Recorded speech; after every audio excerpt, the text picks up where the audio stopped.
আশঙ্কা আর অনিশ্চয়তার ধোঁয়াশা ঠেলে পাকিস্তানের ইসলামাবাদে বৈঠকে বসলেন যুক্তরাষ্ট্র আর ইরানের প্রতিনিধিরা। উদ্দেশ্য ইরান যুদ্ধের অবসান আর স্থায়ী যুদ্ধবিরতি। এর আগে দুপক্ষেরই আলাদা বৈঠক হয়েছে পাকিস্তানের প্রধানমন্ত্রী শাহবাজ শরীফের সাথে। বিভিন্ন দেশে বাজেয়াপ্ত ইরানের সম্পদে নিষেধাজ্ঞা প্রত্যাহার, হরমুজ প্রণালীতে তেহরানের অধিকারের স্বীকৃতি সহ 4টি রেড লাইন পাকিস্তানের কাছে হস্তান্তর করেছে ইরান। রক্তক্ষয়ী ইরান যুদ্ধের স্থায়ী সমাপ্তির জন্য শান্তিকামী বিশ্ববাসীর দৃষ্টি এখন ইসলামাবাদে। বিস্তারিত শহীদ আরাফাতের ডেস্ক রিপোর্টে। পাকিস্তানের মাটিতে একটি বৈঠক ঘিরে মেঘ কাটতে শুরু করেছে মধ্যপ্রাচ্য সহ গোটা বিশ্বের। চমকে দেওয়া সুখবর দিতে প্রস্তুত ইসলামাবাদ।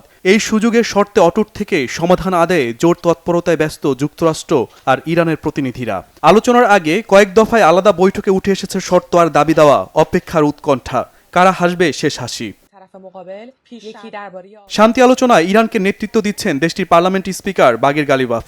যুক্তরাষ্ট্রের পক্ষ থেকে নেতৃত্বে আছেন দেশটির ভাইস প্রেসিডেন্ট জেডি ভ্যান্স। এছাড়া উপস্থিত আছে পাকিস্তান, ইরান ও যুক্তরাষ্ট্রের প্রায় শতাধিক শীর্ষ নেতা।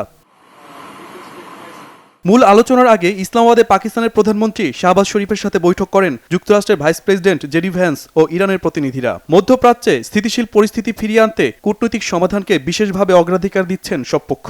আলোচনাকে দীর্ঘায়িত না করে একদিনই শেষ করার ইঙ্গিত দিয়েছেন ইরানের প্রতিনিধিরা। মধ্যপ্রাচ্যের দেশে দেশে যুদ্ধবিরতি কার্যকর, হরমুজ প্রণালীতে অধিকারের স্বীকৃতি, বাজেয়াপ্ত সম্পদের নিষেধাজ্ঞা প্রত্যাহার সহ বেশ কিছু শর্ত এরই মধ্যে পাকিস্তানের কাছে হস্তান্তর করেছে ইরান।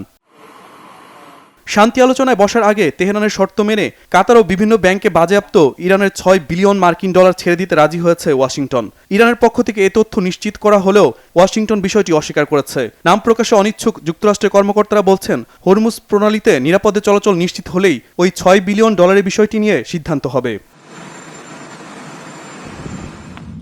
এদিকে যুদ্ধবিরতির আলোচনার মধ্যেই লেবাননে হামলা অব্যাহত রেখেছে ইসরায়েল। গত কয়েকদিনে 350 বেশি বাসিন্দাকে হত্যা করেছে নেতানিয়াহু বাহিনী। যুদ্ধবিরতির ব্যাপারে নেতানিয়াহু সরকার খুব বেশি আগ্রহ না দেখালেও শেষ পর্যন্ত লেবানন সরকারের সাথে আগামী মঙ্গলবার আলোচনায় বসবে ইসরায়েল। তবে কোন আলোচনা শেষ পর্যন্ত শান্তি নিশ্চিত করে সেটি অনিশ্চিত। কেননা মধ্যপ্রাচ্যের ইতিহাসে আলোচনা অনেক হয়েছে, যুদ্ধ বন্ধে কোনো স্থায়ী সমাধান কেউ দিতে পারেনি।